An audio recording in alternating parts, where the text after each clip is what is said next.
Olá pessoal, nessa aula nós vamos trabalhar agora o tópico 4 que diz respeito à análise sintática descendente. Então, o primeiro conjunto de algoritmos que nós vamos estudar para análise sintática, ela vai ter uma estratégia que a gente vai considerar agora uma abordagem top-down, né? Então, a gente vai começar a partir da raiz e vai encontrar a árvore que vai definir a cadeia que a gente quer representar na estrutura da nossa linguagem. Tá? Então, o primeiro conjunto de algoritmos, de possibilidades e métodos que a gente vai trabalhar tem essa característica. Tá?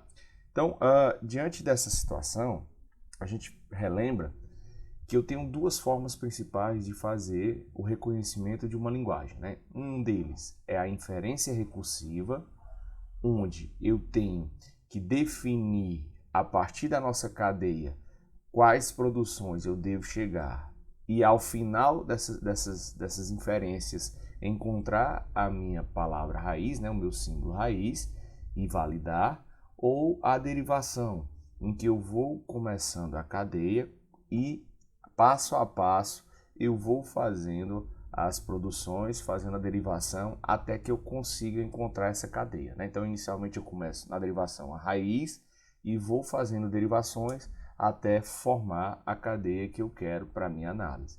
Então, são essas duas formas principais que a gente trabalha para fazer análise sintática. Tá? Então, já adianto que uma delas vai representar a abordagem top-down, né? Vai ter essa característica mais voltada para top-down, né? Que é a descendente, e outra vai ter a característica mais bottom-up, que é a inferência recursiva. Tá? A derivação é o que a gente vai focar um pouco mais agora nesses conjuntos de métodos. Então, a gente viu lá exemplos para as gramáticas, para as expressões aritméticas, né? Que eu tenho as variáveis E e I, né? E tenho os símbolos terminais, mais, vezes, abre parênteses, fecha parênteses, A, B, 0 e 1. Né? E um conjunto de regras que a gente definiu como P, sabendo que a nossa símbolo inicial, né? Nosso símbolo raiz é o próprio S.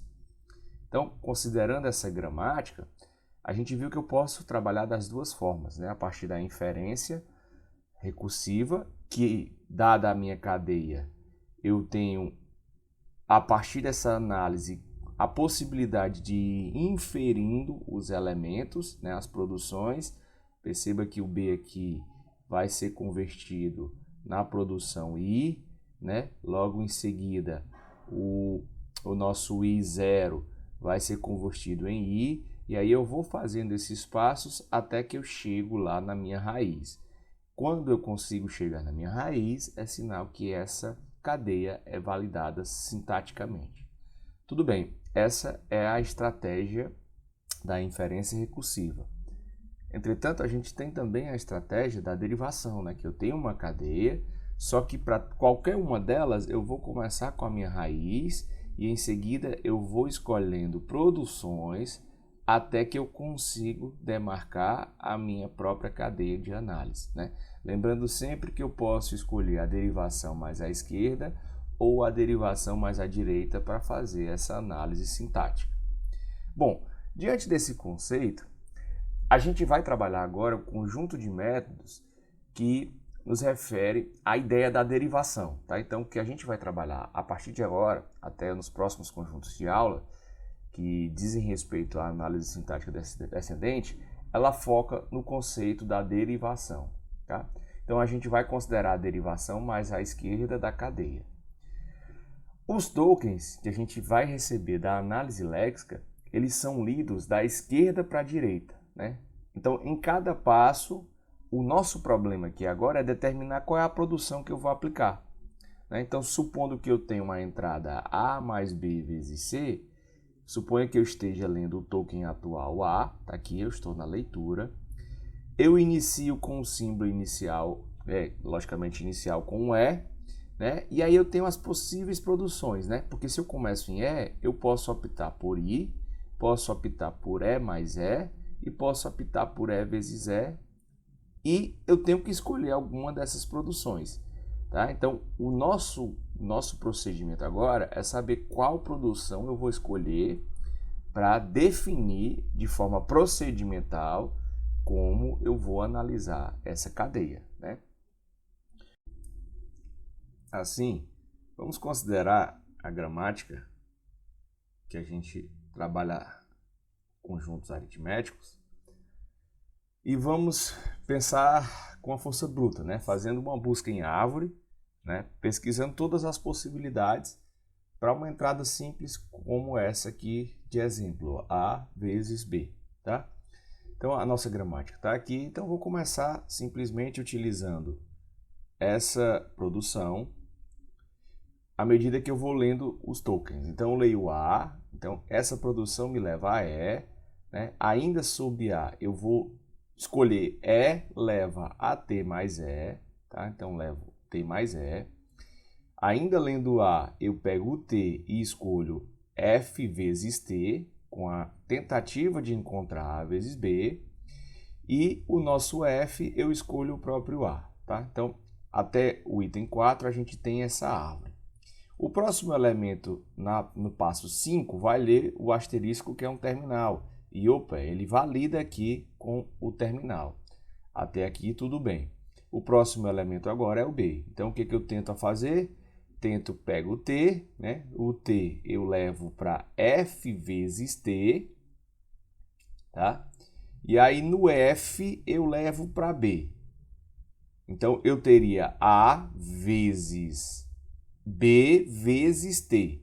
E aí quando eu continuasse a leitura da cadeia, nesse vezes aqui não existe mais cadeia. E se eu fosse por esse caminho, eu teria que dizer que a minha, supondo que eu tivesse uma possibilidade única, eu teria que dizer que a minha cadeia não pertence à minha gramática. Então, sintaticamente, eu teria que dizer que A vezes B não pertence à minha linguagem.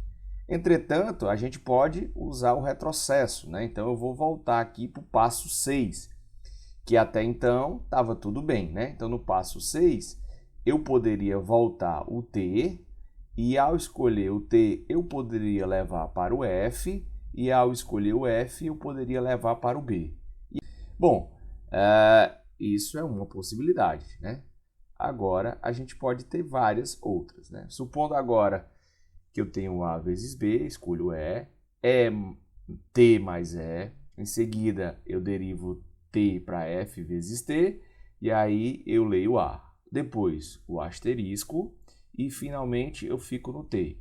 Na hora em que eu tenho T, eu levo para F, e aí eu levo o F para B, só que lá em cima eu ainda teria o mais E e o mais E aqui também, tá? Então, só recapitulando, aqui no slide anterior, eu também teria esse problema, né?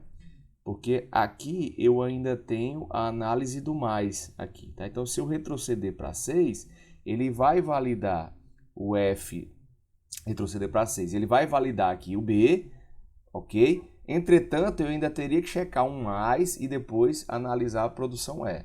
Então, aquele retrocesso que eu havia falado anteriormente, ele só funcionaria se o E tivesse sido levado para T, tá?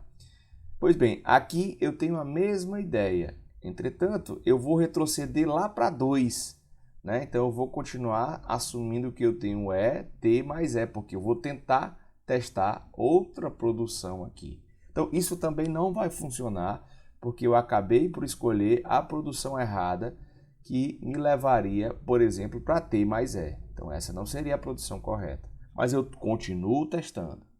Agora, vamos supor que eu tenho A vezes B, escolho a produção E, logo em seguida eu faço o E, T mais E, né? Levo o T para F e leio o A. Até aqui tudo bem. Só que quando eu fosse ler o próximo símbolo seria mais, então, mais uma vez, na minha árvore eu escolhi uma produção, né? Uma troca de variáveis que não vai me levar à aceitação da minha cadeia. Isso não quer dizer que essa cadeia não é aceita por essa linguagem, porque eu tenho que testar todas as possibilidades, né? Tem essa relação do não determinismo. Bom, e aí, se a gente for pensar mais uma estratégia, levar o E para T, opa, beleza, essa parece ser uma escolha correta. O E para T me leva a F vezes T. O F eu levo para A. Já li o asterisco também na multiplicação. E o T eu vou escolher F vezes T. Na hora em que eu faço essa escolha aqui, ó, eu estou indo por um caminho errado que vai me levar a A vezes B vezes alguma coisa. Então, eu tenho que retroceder para 20, para o passo 20. Ao fazer esse retrocesso para o passo 20, eu tenho a possibilidade de escolher agora T implica em F. Na hora que eu faço T implica em F, eu levo para B e, finalmente, eu tenho a aceitação da minha cadeia, né? Que seria A vezes B. Portanto, A vezes B está sintaticamente correto para a minha gramática estabelecida. Tá? Mas aí a gente precisou buscar vários caminhos e realizar, né, essa produção, e realizar essa escolha, objetivando encontrar a produção correta. Tá? Então, esse é o algoritmo de força bruta. Eu posso implementar esse algoritmo considerando os meus não terminais como métodos, né, e os terminais como um match, né, uma verificação de tokens. E aí eu vou conseguir realmente utilizar essa estratégia para tratar uma cadeia. Tá? Porém, ela vai resolver o não determinismo, mas a gente vai usar a força bruta. Né? Lembrando que o não determinismo ele vai levar ao conjunto das partes, né, das possibilidades, e isso pode ser muito grande. A vantagem é que você vai testar tudo, então você sai de qualquer problema, desde que tenha realmente a saída, logicamente, né? E que não haja ciclos, porque se eu tenho uma recursão à esquerda, eu vou permanecer nesses ciclos e eu não vou conseguir realmente fazer o retrocesso para analisar a minha cadeia. Tá? A maior desvantagem dessa estratégia é que ela vai ser ineficiente, né? Porque a força bruta vai levar a um tempo exponencial. Então, a gente pode implementar essa estratégia usando métodos e testes. Entretanto, a ineficiência vai ser o maior fator de desvantagem para não utilizá-las na prática, E ainda tem a questão da recursão, que pode levar a ciclos, né? A gente sabe que eu posso eliminar a recursão à esquerda, né? Já tem uns mecanismos, e fatorar a esquerda também. Com essas estratégias, a gente pode tentar utilizar a análise sintática descendente, mas ainda assim pode se tornar de forma ineficiente. A ideia dessa estratégia outra ideia que a gente pode trabalhar, né? Na realidade, é tentar prever qual é a porta que eu devo lá, qual é a produção que eu devo escolher para eliminar, né, todas as possibilidades. Então, o que eu estou querendo fazer aqui é diminuir o teste de todas as possibilidades, né? Eu tenho uma ideia de tentativa e erro que vai ser limitada, né? Então, a gente tem que mapear as possibilidades e, em seguida, a partir dessa tabela, desse mapa das possibilidades, usar dentro da nossa estratégia para entender melhor o nosso mecanismo. Ok? Então, vamos definir agora essa estratégia da forma preditiva, como é que a gente pode trabalhar, né? Eu vou considerar agora que o meu K igual a 1 representa dizer que eu vou analisar somente o primeiro elemento à frente, né? Um elemento de cada vez, né? Apenas um símbolo à frente, né? Eu não vou conseguir resolver o determinismo em E, mas vamos pensar com esse K igual a 1, né? Então, o que eu estou fazendo? O E, T mais E, e a outra possibilidade é somente o T. F vezes T mais E, né, vai chegar no A vezes, e o T mais E não vai me levar a nada. E aqui eu tenho A vezes T. Isso é o caminho que eu devo assumir para chegar nessa produção. Já considerando agora um K igual a 2, a gente vai analisar logo à frente do A o vezes e o B, né? Mas ainda assim, se a gente perceber, eu não consigo resolver o não determinismo, né? Porque o E vai derivar T mais E, né? E esse T mais E vai me levar a F vezes T, né? Mais o E. E aqui eu tenho o E derivar T, F vezes T, A vezes T, aí eu chego em AB. Entretanto, eu não tenho a ideia, não vai ser determinístico, né? Mesmo analisando dois elementos à frente, eu não consigo distinguir diretamente já se eu tenho que ir de E para T mais E ou de E para T, que é a ideia da nossa estratégia preditiva, né? Para tentar fazer, por mais que não seja determinística, a ideia é reduzir os caminhos que podem me levar a uma produção. Nesse caso, com K igual a 2, a gente vai continuar ainda com o não determinismo lá na produção E. Vamos ver agora para o K igual a 3. Se eu tenho o K igual a 3, aí eu já tenho uma ideia mais clara do não determinismo, de como eu vou fazer isso ficar uma saída só. Porque o que acontece? Se eu analiso o vezes B e o fim da cadeia, na hora em que eu faço E leva a T mais E, eu vou chegar na análise de A vezes B mais, né? Então aqui eu já corto e não preciso mais nem fazer essa produção de E leva em T mais E, porque eu sei que lá na frente, ao analisar três elementos à frente da produção que eu estou analisando, o A, ele não vai conseguir gerar sintaticamente a minha cadeia. Mas eu posso escolher e devo escolher o E leva a T. Aí eu não tenho mais determinismo, não determinismo, eu tenho um determinismo. Por quê? Porque sempre o E levado a T, se eu analisar três símbolos para frente, isso implica dizer que eu vou chegar lá naquilo que eu quero, tá? Então, com o K igual a 3, eu consigo eliminar o não determinismo da escolha e levo o E a T direto. Bom, então, para a gente finalizar, né, e trabalhar nas próximas aulas um conjunto de métodos, a análise sintática descendente, né, se a gente pensar de forma preditiva, a gente vai ser mais eficiente, porque nós vamos eliminar algumas buscas diretas para caminhos que não vão fazer sentido, né? Então, dessa forma, o nosso procedimento ele não vai ter um tempo de execução exponencial, né? Ele vai ser um tempo não exponencial, porque a força bruta ela vai testar tudo e eu ainda tenho um retrocesso, né? Para fazer essa análise de backtrack, né? Para checar a volta de um caminho para tentar outro, né? Agora, ela vai ser um pouco mais cautelosa, né? Eu vou ter que ter em algum momento um pré-processamento, dependendo da estratégia, para que eu possa demarcar as possibilidades de análise a partir dos elementos à frente, né? É o que a gente chama de look ahead.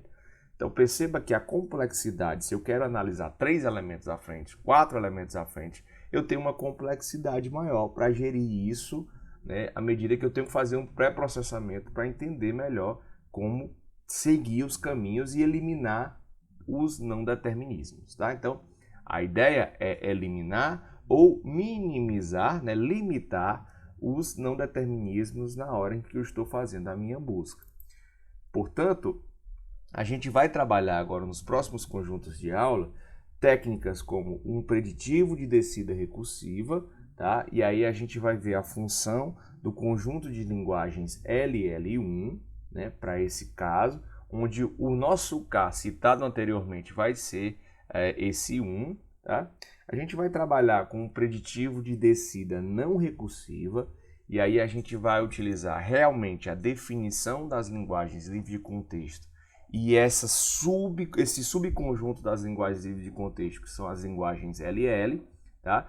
E a gente vai usar a ideia de uma pilha para trabalhar esse analisador preditivo, que ele não vai ser recursivo, tá? Ele vai ter uma predição, mas não vai ter a ideia da recursão para identificar uma cadeia. E por fim a gente vai ver o que a gente chama de técnica do macaco treinado, né? Que é como se eu tivesse uma análise LL e esse asterisco vai dar uma flexibilidade para o nosso K para fazer a análise. Tá? Então, nas próximas aulas, a gente vai trabalhar um pouco de cada método desse, né, e verificar quais são os pré-requisitos que eu tenho que ter na minha gramática para trabalhar sobre a análise sintática descendente.